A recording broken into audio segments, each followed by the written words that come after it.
Now, faith is confidence in what we hope for and assurance about what we do not see. This is what the ancients were commended for. By faith, we understand that the universe was formed at God's command, so that what is seen was not made out of what was visible. By faith, Abel brought God a better offering than Cain did. By faith, he was commended as righteous when God spoke well of his offerings. And by faith, Abel still speaks, even though he is dead. By faith, Enoch was taken from this life, so that he did not experience death. He could not be found, but because God had taken him away. For before he was taken, he was commended as one who pleased God. And without faith, it is impossible to please God, because anyone who comes to him must believe that he exists and that he rewards those who earnestly seek him. This is the word of the Lord. Please be seated. Amen. Thank you. All right. Hey, good morning, everyone. Welcome to Hope Church. My name is Drew. I'm one of the pastors here. A couple of weeks ago, of course, we celebrated the resurrection of Jesus, which we as Christians believe Jesus is a historical person that really died and really rose again from the dead. Now, in this season of the church around the world, it's generally called the season of Eastertide. Can I hear you say Eastertide? That's right. Now, Eastertide is this season in which we reflect on, in light of the fact that we believe that Jesus has risen and he is alive, what does that mean for us today, and how do we go about our daily lives and existence? And as we've been exploring these various different themes, we thought it'd be appropriate as a church community to actually look back at an ancient creed called the Apostles' Creed. The Apostles' Creed, the first versions of it were kind of from the 2nd century after Jesus' resurrection. It really was a unifying creed about what Christians believed that unified us, especially as this Christian movement was growing and burgeoning in different parts of the world. What was it that held Christians together about what we believe? So we've actually been exploring, and what we're going to do is we're going to be exploring different parts of the creed. Now, Brett, who's one of our elders, he kicked us off last week with an extraordinary message on kind of this introduction to the creed about a God who is faithful, relational, and creative. I want to highly recommend, if you didn't have a chance to be here last week, to actually go to our Hope Westside YouTube channel, look up the talk that he gave on the creed, and especially the first few words. And so today I'm going to approach these first few words from the creed from a different angle. Now, if you're not a Christian here, or you're someone who's exploring faith, or maybe you're just wading into what do Christians kind of believe or think about, this is a great sermon series to be here, because you actually get a sense of historically, throughout the ages and in languages around the world, what is it really that Christians claim to believe that set us apart from the rest of the world? And so we're going to be looking at these various different parts of the creed. Now, here's how the creed begins. And if you wanted to refer back to what Brett preached last week, it starts with this word, I believe, or these words, I believe. Can I hear you say, I believe? Now, here's the thing. It starts with this word about belief, because belief, or another way of putting it, is faith. Belief is part of what it means to not only be a Christian person, but also to be a human being. If you think about the way that we go about our lives, and even with us today, with how advanced and innovative and how much the human mind has accomplished so much, and human capacity has really continued to do things that are absolutely extraordinary. At the end of the day, we all as human beings, we all have different beliefs that govern our lives. Some beliefs that can be as trivial as like, what's a better burger, Shake Shack or In-N-Out? I think it's Shake Shack, my friend. Sorry, I just gotta, anyhow. Again, you can have that belief, but you'd be wrong. Right, like different beliefs about who's gonna win the NBA championship this year. Let's go Knicks, that's right. Now, there's all sorts of beliefs that govern us, some trivial, but there's also beliefs when it comes to just how we go about our lives, like beliefs about the future and the state of the world, beliefs about what is the purpose of life, beliefs about especially issues that for human beings, no matter how smart and ingenious we are, the reality is when it comes to issues of suffering, of death, of love, of infinity, and of purposes, and what happens after I die, and all of these existential, metaphysical questions that it doesn't matter how smart you are, how many degrees you have, all of us wrestle at various points with some of these questions, and we all, whether you're religious or you're not, we all get shaped by certain beliefs that govern us. You might be someone who's like, I don't even believe in God or the supernatural, and that's okay. At the end of the day, that question of what do you believe about life, what gives you purpose, what gives you meaning, how you're supposed to raise your kids, how you're supposed to interact with people who are different than you. All of these questions end up bubbling up that lead each of us to eventually formulating some sort of belief. Now, that's why in the scriptures, this idea of belief, and in the passage that was read for us, in the early church from the book of Hebrews, look at what it says. It says, now faith, which is another word for belief. Faith is confidence in what we hope for and assurance about what we do not see. In other words, we end up shaping things based on things that are unseen, but hopefully there's a cumulative case that leads us to certain things that we put our faith in. And look at what it says. Without faith, it is impossible to please God. Faith is fundamental, especially to when it comes to some of these questions that a lot of times religious faith especially draws us to. Now, some people oftentimes they pit science versus religious faith. Well, the reality is Christians can integrate both of those things. And the reason why is because science is meant to answer questions about what and how do things work. Whereas religious faith tends to answer questions about why and who. Like, why do these things work the way they do? And who, perhaps, is the author of all of this? Or who is the one that we're actually seeking and we're finding? Now, here's the thing.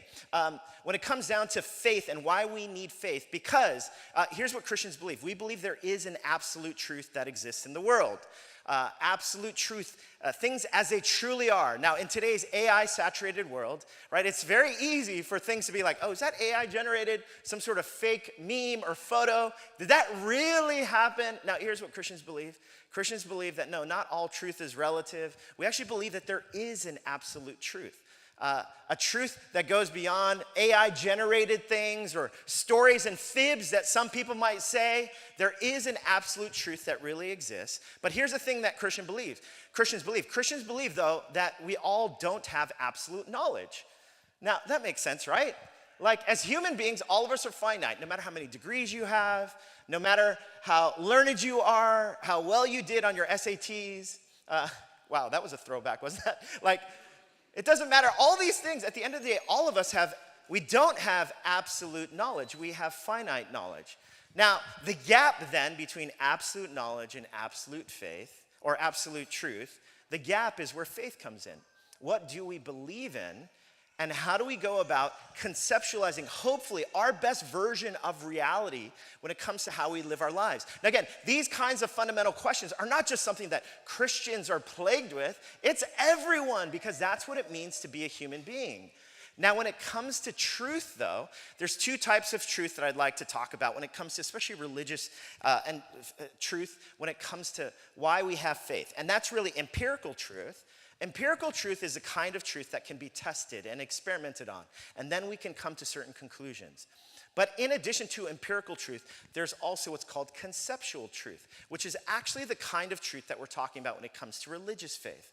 Now, conceptual truth, as many times as we might be able to experiment on things, we actually end up coming up with a cumulative case for why we believe in some of these conceptual truths. So here are some examples of conceptual truths, for example. Some examples. The universe operates according to consistent laws that can be discovered and relied upon. Can't fully experiment on that to come to a conclusion, but you can, again, a cumulative case can be kind of factored in to build out towards what is this truth. Now, number two, all humans have equal moral worth and deserve certain rights. Now, some of us, we might be like, oh, that's true. That's actually absolutely true. Well, it's actually a conceptual truth that, again, we can, as we think about things, ponder the evidence, and we reason together, we come to this conceptual truth. Number three, other people have thoughts, feelings, and intentions similar to yours. Also a conceptual truth. And not all the time true, is it? Here's number four. Society can improve over time through knowledge, innovation, and cooperation. Those are some kinds of conceptual truths, which, again, sometimes we may be like, actually, those things aren't so true. But notice then, the author of Hebrews, when we're talking about this idea of conceptual truth, when it comes to religious faith in particular, the reason why the creed starts with I believe, it's because it's centering us around, of all the conceptual truths that exist out there, especially when it comes to the bigger questions of love that haunt us, related to topics like love and suffering and death and infinity, what do Christians believe?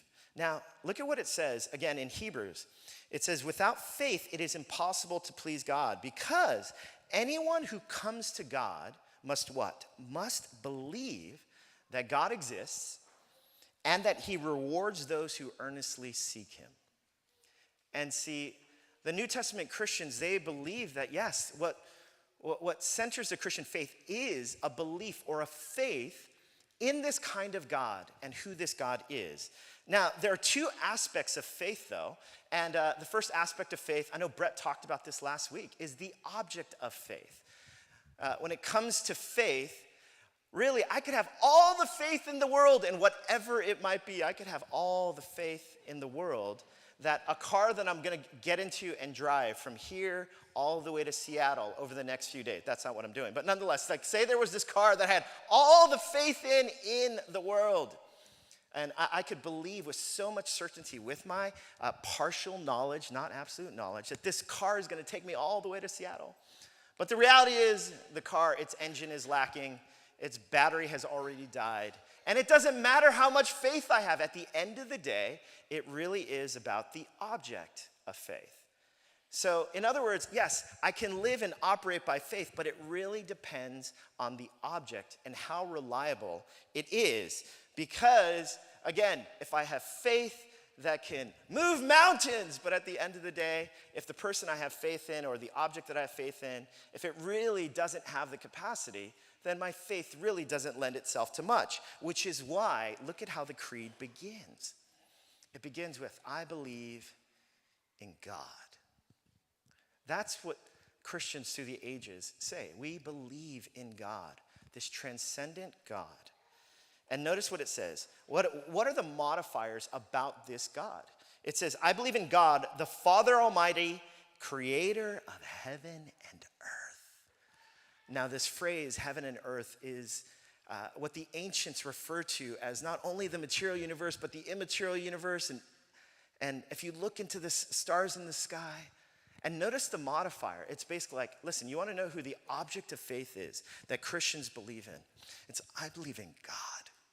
He's actually the maker, the creator of heaven and earth. Now, that's why, look in the book of Hebrews. What did it say about this God when it talks about faith? Look what it says. It says, by faith, we understand that the universe was formed at God's command, so that what is seen was not made out of what was visible. Now, the writer of the book of Hebrews is just referring to what the book of Genesis talks about, how a God who just speaks the world into existence. Not only the earth that we inhabit, but all the heavens and the starry hosts. In fact, look at what the Old Testament scriptures, how these ancient prophets would talk about this God. Who was this God that we put our faith in? Look at what it says, book of Isaiah, chapter 40. It says, lift up your eyes, look to the heavens. Who created all these? He who brings out the starry host one by one and calls forth each of them by name.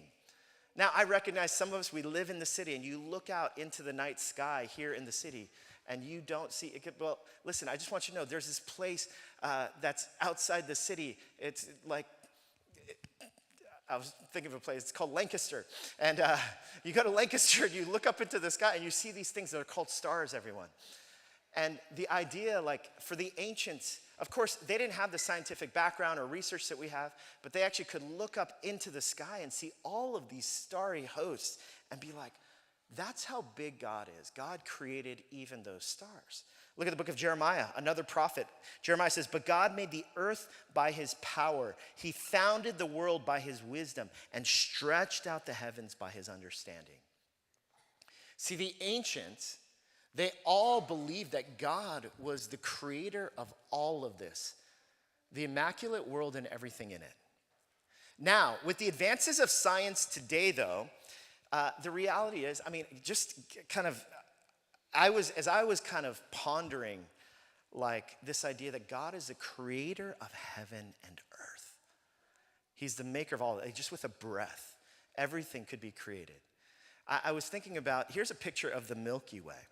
The Milky Way, some estimate between 100 million to 400 billion, actually 100 billion to 400 billion stars.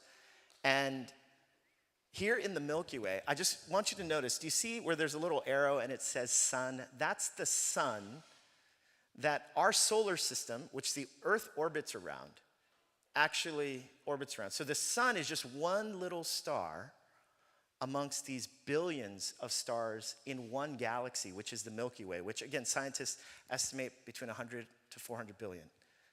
Now, just think about the grandeur of that. The sun is just one of 100 billion to 400 billion. I asked ChatGPT, help me understand how big that is. And ChatGPT said, if you were to count every single star in the Milky Way, every second, so you count one star every second, it said you would spend about 3,000 to 12,000 years just counting every star within the Milky Way. Now, listen, that's just the Milky Way. Scientists actually estimate that in the Milky Way, though, which is just one galaxy within the universe, known and unknown, it's probably approximately 100 sextillion to 1 septillion stars. I have no idea how much that is. I don't even know what sextillion and septillion is. But that's how big. And our sun that basically allows for existence here on Earth to be possible is just one little star in the vastness of the Milky Way. As I was pondering, God is the one who created the heavens and the earth just with a breath. Just how easy that is for the grandeur of something like the Milky Way and in our universe. That is incredible. Edgar Mitchell was an astronaut who was actually the 6th person to walk on the moon. And he was part of an expedition of Apollo 14 back in 1971. And a week ago, when Artemis 2 made their voyage to orbit, the furthest scientists have ever, or astronauts have ever been from the Earth, to orbit the moon and then come back. And our family was watching the landing and geeking out about what an incredible, remarkable human achievement. Anyone Artemis 2, was anyone else? Okay, thank you. Wow, I was like, wow, I'm a tough crowd here. It was extraordinary. And just to think about that, now Edgar Mitchell, who was actually one of the astronauts, the 6th person to set foot on the moon, it kind of reminded me of this story as I was watching Artemis 2. And he recounts about this experience of when he went out to outer space and they broke through the atmosphere and were on their way to the moon. And he said he looks back and he could see the earth. And it looks so small. And he talks about how when he looked back on the earth, he was like, he didn't notice any borders, geopolitical divisions.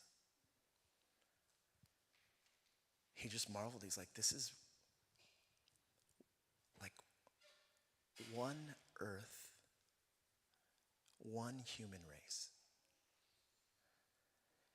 And it just, getting that perspective of just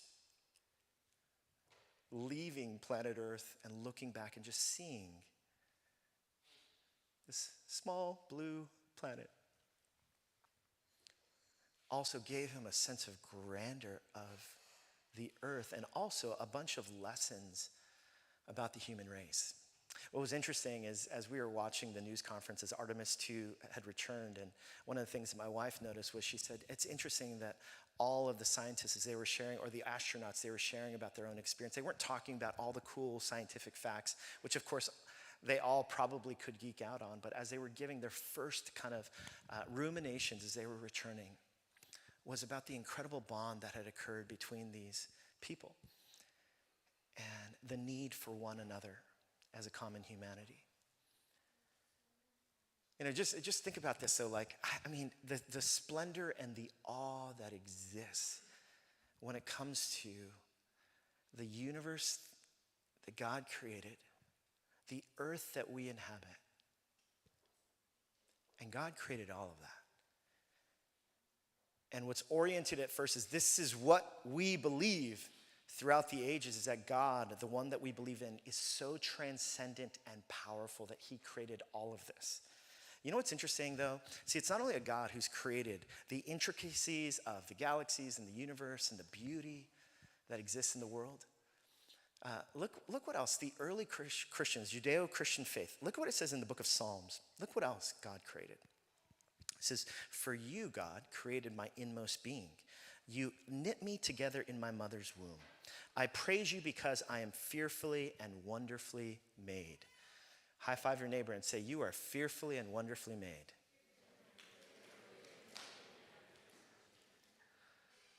Your works are wonderful. I know that full well. My frame was not hidden from you when I was made in the secret place. When I was woven together in the depths of the earth, your eyes saw my unformed body. All the days ordained for me were written in your book before one of them came to be. See, the early Christians, as well as in the Judeo-Christian faith, it wasn't only that the God was a transcendent God who created the universe and everything in it. It's that God also knows your name. He knows your story. He knows your longings. He knows your fears. He knows your history. He knows the background that you come from, your fears, your ambitions. He knows your PIN number. Sorry, that was weird. But anyhow, you're like, oh, you're right. He does. Yeah. Like God knows us that intimately. You know, I again was asking ChatGPT, tell me about the wonders of the human body, you know? So there was just one organ amongst the many organs that came up. We could have done this with any organ, y'all. Here's an organ that came up, the organ of the brain. The human brain. In the human brain, there are about 86 billion neurons. There are trillions of connections or synapses that allow us to have real-time control of our body systems, ability to learn, adapt, and create, ability for me to be standing up here, to be reading notes, talking, reading your facial expressions. Like the human brain is so marvelous. Turn to your neighbor and say, your brain is beautiful.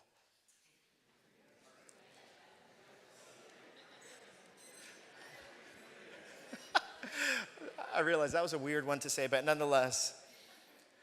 Now, we could have done this with any organ. We could have done it with the heart, skin, in the Judeo-Christian faith, it was like, no, do you believe that God, he's the creator of heaven and earth, and he's the creator of the miracle of the human body, the human mind, all of us? Like, what an incredible miracle. Now, of course, we've got all the advances of artificial intelligence today. And the human mind, we've continued to progress in all these scientific discoveries.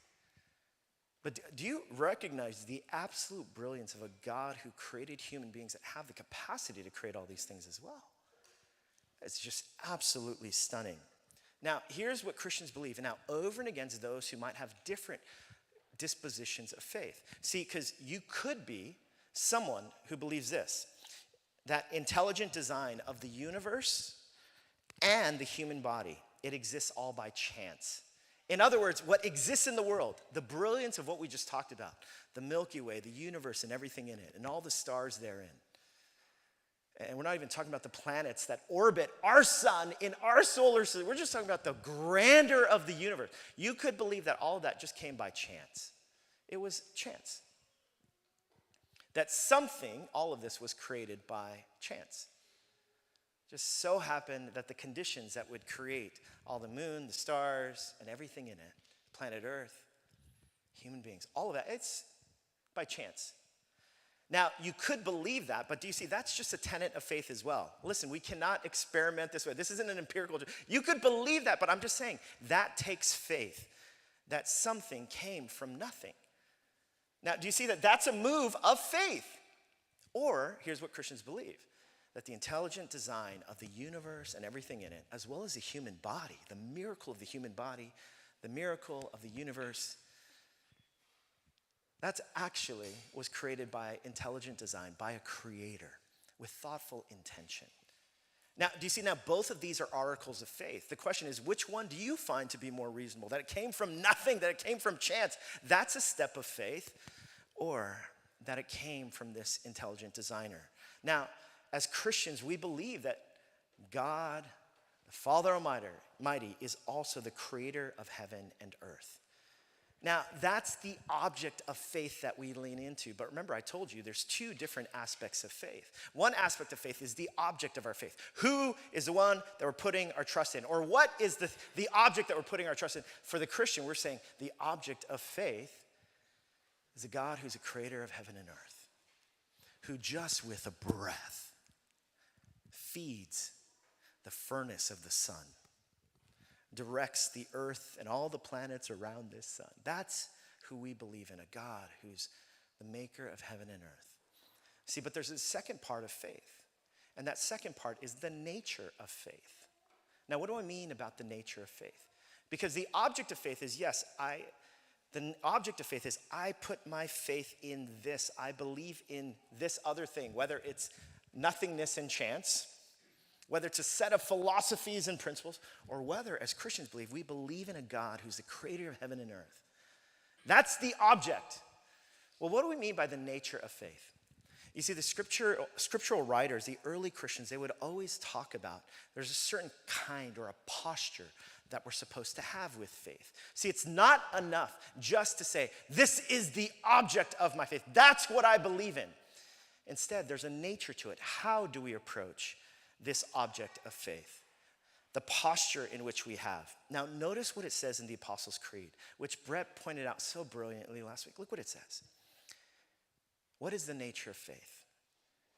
It says, I believe in God. Yeah, he's the creator of heaven and earth. That's one modifier. But notice the other modifier. He's the Father Almighty.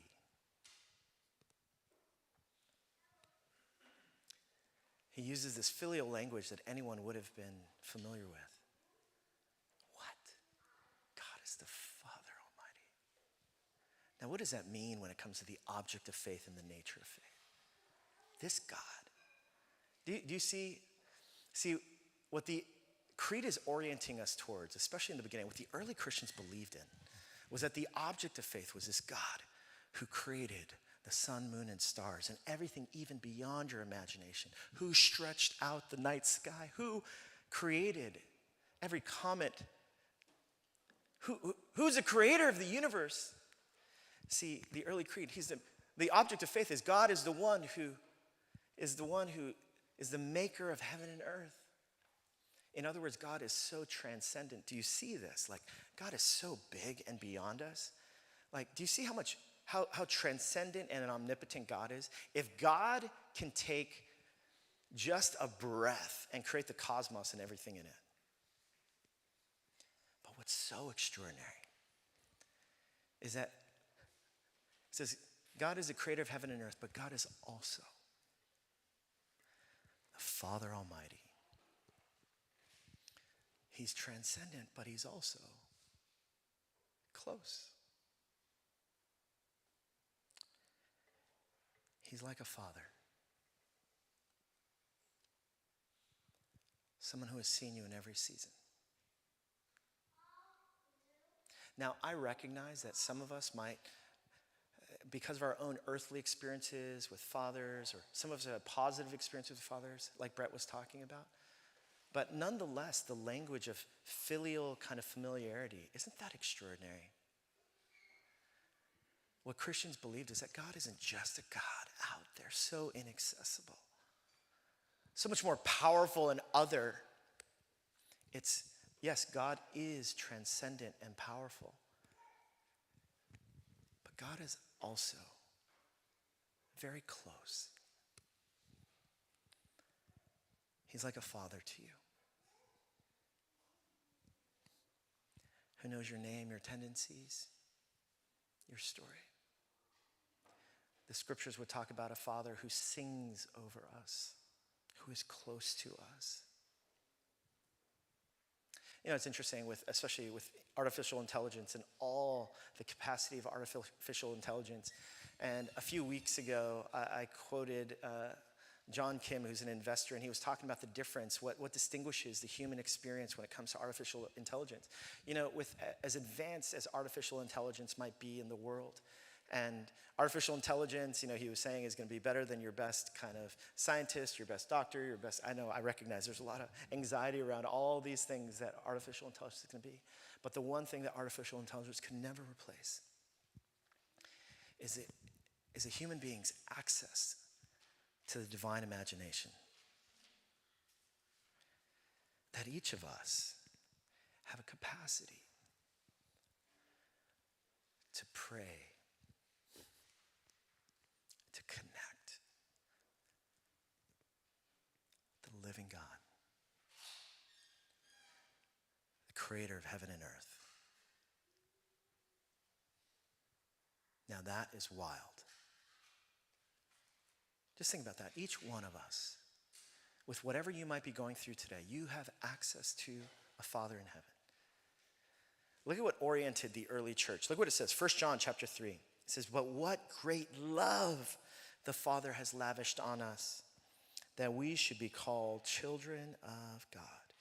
And that is what we are. We're children of a loving dad, of a God who has our best interests in mind, of one who cares for you, who chases after you. Now, what does that have to do with the nature of faith? If the object of faith is Father Almighty, creator of heaven and earth, what does that have to do with the nature of faith? Well, if God is our Father who has lavished his love on us, look at what Jesus would teach about the kind of faith each of us are to have. This is Jesus talking. He said, truly I tell you, unless you change and become like little children, you will never enter the kingdom of heaven. Therefore, whoever takes the lowly position of this child is the greatest in the kingdom of heaven. And whoever welcomes one such child in my name welcomes me.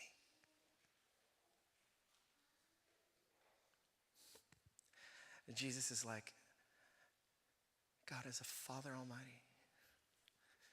But what does that mean for us? It means that the nature of faith is that we are like children. And what does it mean for you and I to be like children? Now, the problem is, so many of us, it's difficult to be like children because we got degrees. We got jobs and a retirement account, and we're very successful in our careers or our LinkedIn profiles or whatever else it might be. Some of us, perhaps, you grew up without having a caretaker, and so you had to grow up so soon and so fast that there's a part of you that's like, listen, I know how to do this in life, how to take care of myself, how to be self-sufficient. I know what it takes. And honestly, it can be so easy for us to get lost in our own capacity, our own ingenuity, our own degrees, our own finances, our own earthly wisdom. You know, have you ever thought about this? Like Jesus, the people that he would constantly be picking at were especially the religious people, you know, like me. And what's crazy is, you know, I, when it comes to my own kind of journey of like, I went to graduate school, got a master's of divinity. I mean, just how pompous does that sound, you know? And then I became a doctor of ministry, even more pompous. Like, listen, but just like all these teachers of the law, Jesus would always be criticizing them because he's like, you think you know it all. You think you're so smart. Because it's true. I mean, isn't it true? It's true for me, but it's true for all of us. Because you all are educated, smart. You live in the greatest city in the world, and somehow you've been able to survive here so far.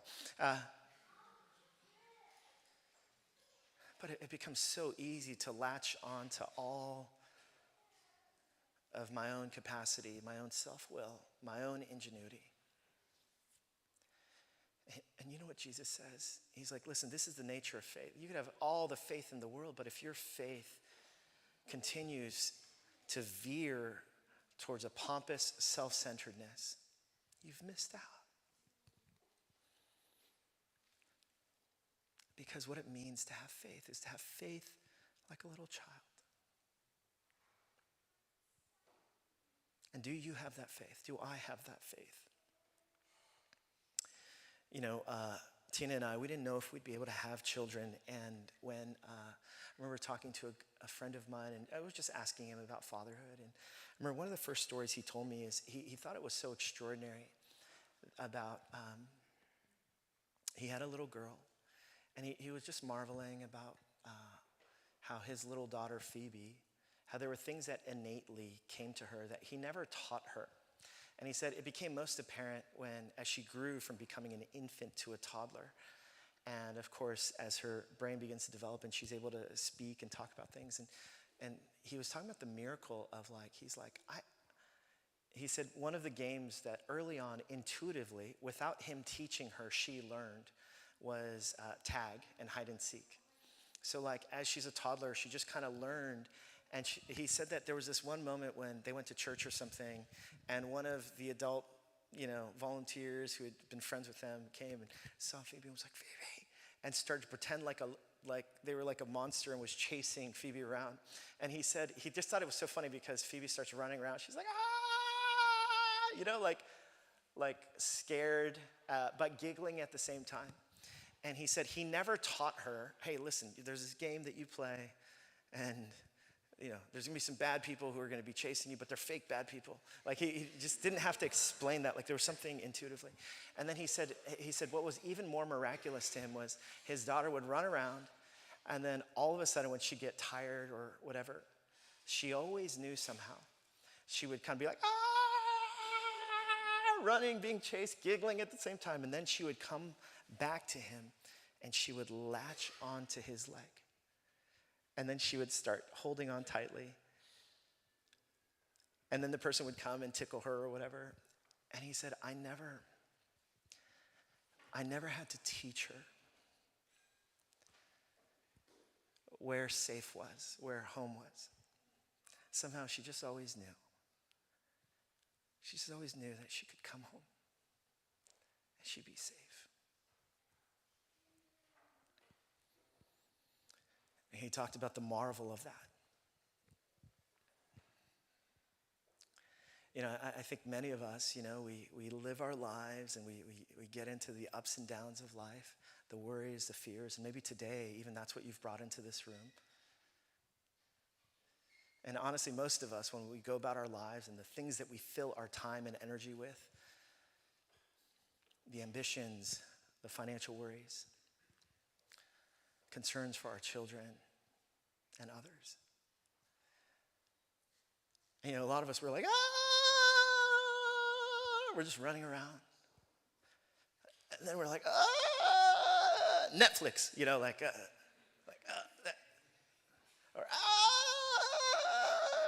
my career, that's what, or we're just running around, searching for home, wondering who or what we could depend on. And Jesus is like, why don't you come home?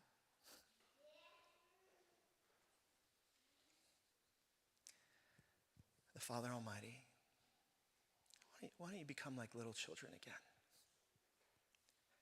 Yeah, but you don't understand. I got all these degrees, and you don't understand how much I have in my 401k. And I know none of us would say that out loud, but isn't this the posture of our hearts? Yeah, but I've been doing this on my own for so long, and no one's been there for me. And Jesus is like, I get it. But you can come home again. You can be a child again.